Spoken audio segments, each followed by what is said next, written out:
Hello future investors and welcome back to another weekly episode. I hope you're all doing very well. It's nearly the end of the week, so if you are waiting for the weekend, you're nearly there. And it is also nearly the end of the month, so for most of us precious metals stackers, a lot of us will be making purchases when it is payday at the very end of the month. So make sure you let me know in the comment section what you're going to be investing in. Okay, so I did a recent poll and community post on my YouTube community tab and my Instagram asking if you guys would like to see more financial news regarding investments, precious metals and other financial topics. And the majority of you voted in favour of yes. So today's video is going to be exactly that. We're going to be talking about investments and fiat currency. We're going to be talking about cash and precious metals such as gold and silver bullion and anything else that comes into the flow of the topic of financial news. So starting off with a bit of a big one, it's been kind of going crazy in Zimbabwe at the moment. Now there is huge inflation in Zimbabwe and it's actually very, very bad for the people who live there. Now what has this got to do with gold and silver and money? Well, the average Zimbabwe citizen only earns $2,600 a year. That's a salary for a year. Now that's pretty much what most people in Europe or America would earn monthly. So obviously they're quite poor over there. Now the rising inflation has panicked a lot of people, and understandably, when you only earn $2,600 a year, that's going to have some massive effects. So how does that affect gold? Well, Zimbabwe has realised the inflation, and what's been happening is people have been selling off their Zimbabwe currency to change it into dollars because basically their money is becoming worthless. So Zimbabwe has now released their very first gold coin, and it's been very popular. A lot of people have been buying it in the precious metals market, and it's kind of helped a little bit with their inflation. So could we see the Zimbabwe coin making its way through the stackers community into sort of Europe and America? I don't think so, really. I've had a little look at the coin, and when you look at it compared to something like a Britannia or a Sovereign, their design, the security features aren't even close to what you might get with a Britannia like this. But nonetheless, for somebody in Zimbabwe, if they can afford to buy it, it might be a good investment for them because right now the inflation is very, very high. Now, to do with that inflation in Zimbabwe, it's led to a shortage of US currency because the banks have been people have, like I say, been trying to change it over to dollars. So that's why the Zimbabwe government is kind of pushing for gold, because they actually want people to not be selling off their money into dollars. They'd rather them reinvest it into gold in their own country. So that's going on sort of in the gold market in Zimbabwe right now. When we come back to Europe and here in the United Kingdom, the inflation is still stuck in double digits. It remains in a double-digit territory following the latest figures released today at 10.1% annually.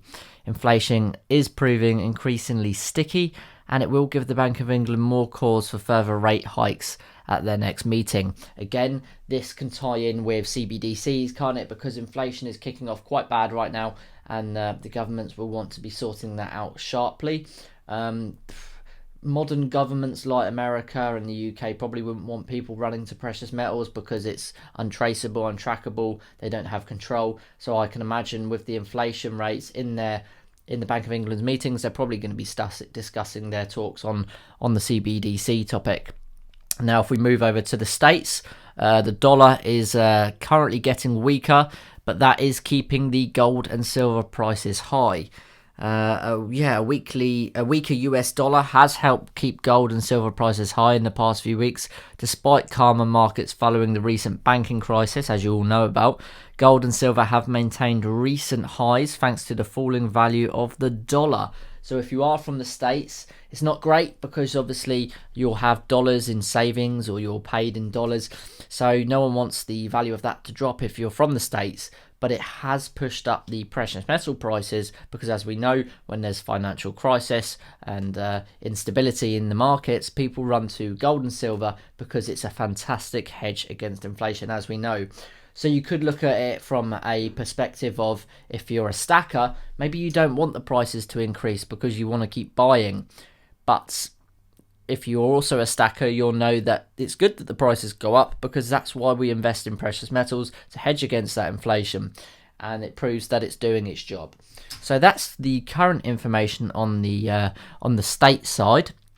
Now, has there been a crisis averted in the German bank? After 2 weeks of volatility, has the mini banking crisis been averted in Germany?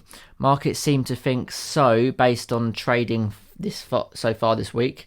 Gold's currently settled at around $1,950. So it's a pretty high price right now.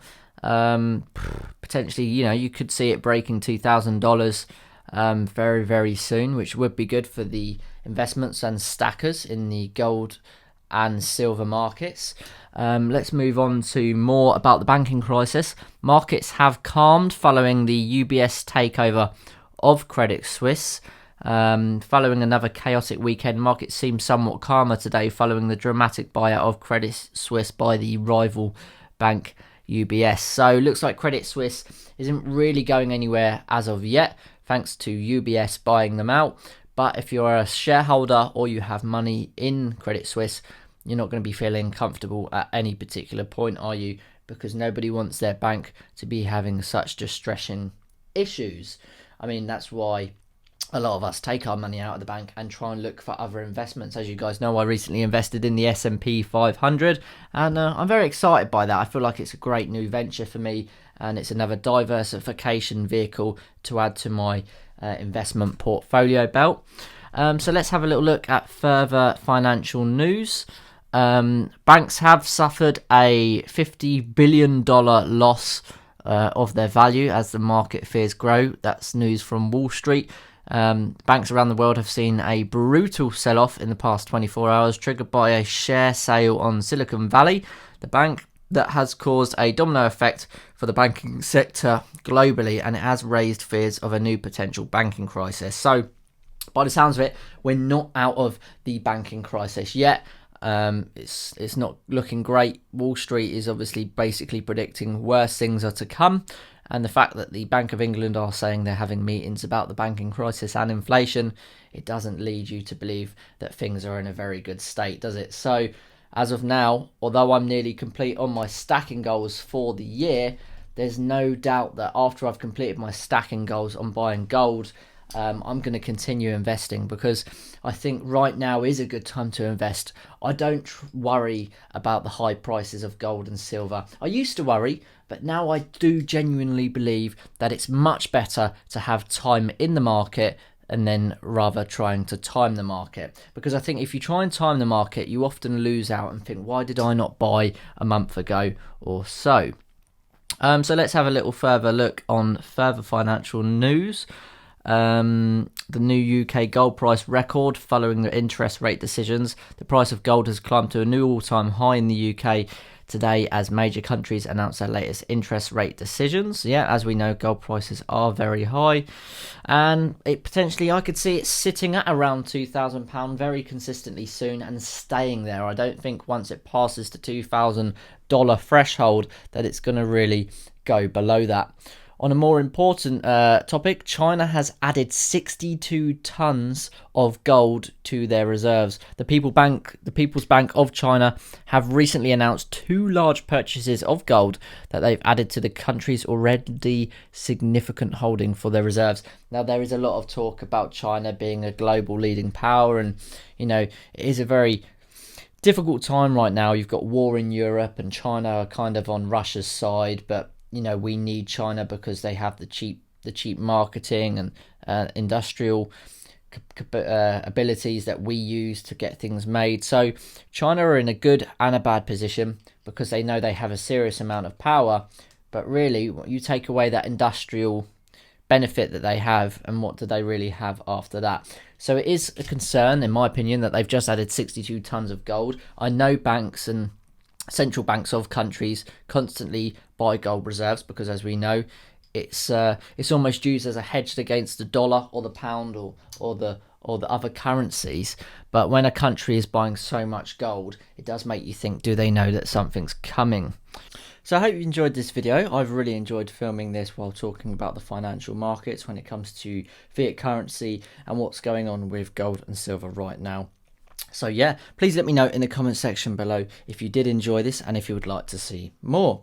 A big shout out to the channel members, 365 Days of Silver and the Stack Collector. I really appreciate your support. And until next time, I will see you all in the very next episode. Bye bye guys. To watch another episode on future investments, click the link now.